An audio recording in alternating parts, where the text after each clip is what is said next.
새마을운동을 지원한 경제비서관. 아니 국회가 열렸는데 그 당시에 이미 이때가 되면 국회 예산이 다 확정이 될 거 아니에요. 새마을운동 예산이 다 확정이 됐는데 야당에서 새마을운동 예산 깎자고 그러냐 공화당이 쫓아 깎자 그러냐 다 깎아버리는 거 아니에요. 그래서 진짜 사업할 걸 제대로 못하고 아주 기초적인 사업 비용만 살려내느라고 정말 고생을 많이 했다. 그 이후에 새마을운동에 대해서 예산을 늘리고 이런 활동이 있을 수가 없었어요. 그러면서 그 새마을운동 중앙협의회를 만들어 놓으니까 그리고 이게 권한을 줬단 말이에요. 근데 그 출신들이 국회의원도 하고 정치도 하고 이게 완전 시골라서 이게 목에 힘주고 댕겼지.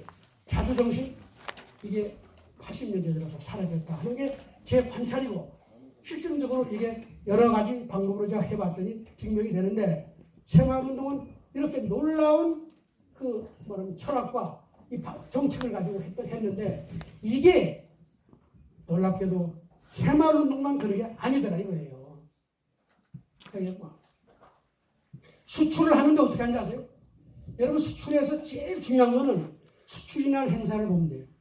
대한민국은 1964년 11월 말에 수출 1억 불을 달성하고 나서 대통령이 너무 신이 나서 그 다음에부터 매년 11월 말을 수출의 날로 정해가지고 대한민국 모든 기업의 수출 실적을 다 검사를 다 평가를 해서 그 수출 실적에 따라서 지원을 차등하는 일이 벌어졌단 말이에요. 꼭 하던 거예요. 어떻게 했냐? 그날 되면은 한국은행 그 당시에는 수출을 하고 나면 돈을 전부 다 달러를 한국은행에 다 이게 다 가서 바꿔서 써야 되니까요. 모든 달러벌이가 한국은행 기록에 다 남는 거예요. 사기를 칠 수가 없어. 대한민국 모든 기업의 수출 실적이 딱 나오면 그 등수를 딱 매겨서 1등에서부터 10등까지 뭐 대통령 아니 무슨 상 산업 포장 뭐 이거를 여러분 18년 집권 동안 16년 동안 했단 말이에요. 그러니까 매년 1년 동안은 뭐예요? 이 기업들한테는 죽지 않는 살기야. 왜?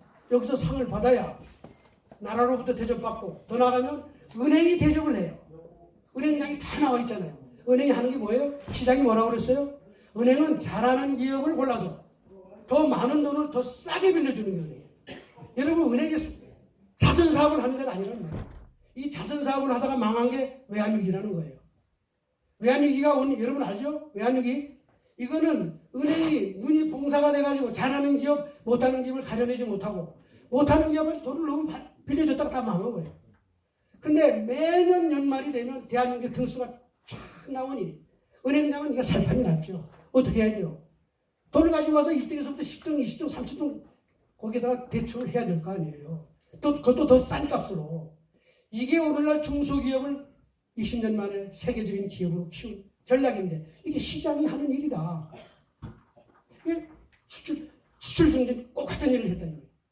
더 나가면 중화공업을 육성할 때도 수출을 해서 돈을 벌어서 중화공업이라고 하는 엄청나게 큰 규모의 사업을 할 수 있는 자금을 가져오는 사람을 할 수 있어요.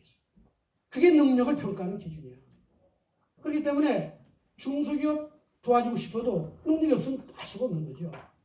능력과 성과에 따라서 기업을 평가하고 지원하는 이 제도를 한 20년 동안 가까이 한 거죠. 새마을운동을 포함해서. 이랬더니 대한민국이 어떻게 돼요? 내가 열심히 하면 소득 늘어나고 사회로부터 존경받고 여러분 기업인들의 목적이 뭐예요? 가문의 영광 아니에요. 수출이라는 행사에서 뭐 몇 1억 불 탑을 받으면 신문에 그냥 영웅이 되고 이게 20년 동안을 가니 대한민국 중소기업이 가만 앉아서 먹일 수가 있었겠냐. 전 세계를 오지를 뛰어다니면서 이 달러벌이에 나섰으니 수출이 기적이 되는 거죠. 지금까지 인류 역사상 제가 아는 말이에요. 현대경제에서 수출이나 중화공업 육성 이 두 면에서 우리처럼 성공을 이룬 나라는 하나도 없어요. 네, 이사장님. 그렇죠. 그래서 하나도 없다는 말씀은 뭐냐? 경제학 교과서에 나와 있는 것대로 해가지고 되는 데가 없다 이거예요. 성공한 건 우리나라밖에 없으니 아무도 이해를 못하는 거예요. 자, 이렇게 해서 성공을 이뤘더니 그 이후에 그 이후에 제가 지난 30년 동안 어떤 일이 벌어졌냐? 박정희 시대 잘못됐다 얘기했죠. 오공정부가 들어와서 내건 깃발이 뭡니까? 정의사회 구현이에요. 여러분 오공정부가 대통령님의 정책을 많이 이어받았다? 아 그렇지 않아요. 대통령님의 깔아준 고속도로를 그냥 무임승차하고 간 거지. 깃발이 뭐예요? 정의사회 구현. 이게 뭡니까? 박정희는 정의롭지 않다 이거지. 재벌도 만들어내고 뭐 마을도 지원하는데 이게 말이야 뭐야 이거. 다 붙여받고 자는 거 아니에요. 그래서 나온 정책들이 다 이런 겁니다. 균형, 평등. 그게 대기업 규제 정책이 1986년에 대기업이 무슨 죄가 있어요? 뭔 죄가? 뭐 시장이 뭐 교란을 했어? 이런 것도 무조건 30등 하면 무조건 특별 규제하는 법을 86년에 도입을 해서 만들고 81년은 수도권에는 대기업 절대 투자하지 마라. 그 규제를 만들어 놨으니 수도권이 경기도가 어떻게 잘 되겠느냐. 이게 중화부도 잘못됐다. 이게 사실은 오공정부에서 시작이 됐고 그 이후에 계속해서 87년 이후에도 이런 정책이 강화된 거예요. 근데 기업이 계속 내실을 다지지 못하는 거죠. 그래서 외환위기를 겪었고 그 이후에도 계속돼서 도대체 대한민국이라는 사회는 모든 분야에서 수월성, 잘하는 거 이거를 추구하던 사회에서 정반대야. 수월성을 추구하지 않는 사회로 제도나 정책이나 분위기가 바뀌면서 온 사회가 하향평준화되기 시작을 했대. 그게 성장률이 30년 동안 내려간 가장 기본적인 제도적인 이유입니다. 모든 정책이 제가 길게 못하겠는데 아까 앞에서 말씀을 드렸죠. 그런데 이것의 결정판이 문재인이에요.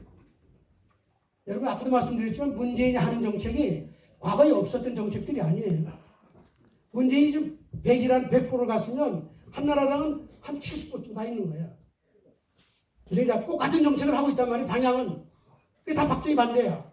근데 좋대. 선진국가는 길이라고 했더니 세상이 다 망하는 거예요. 오늘 우리가 부딪힌 게 그겁니다. 제가 길게 박정희 대통령의 배울 게 뭐냐. 기업을 현시해서는 절대 안 되는 것이다. 이건 역사에 이 경제야 변할 수 없는 철칙이에요. 평등과 균형 좋지만 사회주의식으로 아까 말씀드린 성과를 내고 수월성을 추구하는 그걸 나쁘게 하는 그런 정책은 빨리 우리가 벗어나야 된다. 여기 길어지면 다음 그래서 순서를 알겠습니다. 그래서 네. 앞으로 우리 그런 방향으로 갈 수 있도록 우리 부장님께서 같이 하시고 더 나가면 구미의 공단도 다시 한번 대한민국 최고의 공단으로 키워서 구미 경제가 잘 될 수 있도록 연구도 좀 해주시면 감사하겠습니다. 감사합니다. 시간 좀 많이 주셔서. 네, 일부 학술 기조관이요 박정희 대통령 기념관의 자승희 이사장님이셨습니다. 지금 토론 준비 바로 해주시기 바랍니다. 그동안에 제가 말씀을 좀 드릴게요. 제가 이렇게 발표하시는 거 들으면서 자고 있는 집에 불이 났어요. 그러면 불이 났으니까 안 깨울 수 없잖아요. 얘들아 빨리 일어나. 근데 문제는 지금 들어야 될 분이 여기 별로 안 계시고 그래서 좀 안타까운 마음도 있었는데요. 정말 이렇게 신념을 찬 강연 해주셨습니다. 자승희 이사장님께 큰 박수 부탁드립니다. 네, 이 학술 발표대회는 고 박정희 대통령 서거 40주년을 기념해서 경북정치신문이 주최하고 박정희 정신연구소가 주관하는 박정희 정신과 대한민국이 나아갈 길이라는 주제 학술 포럼인데요.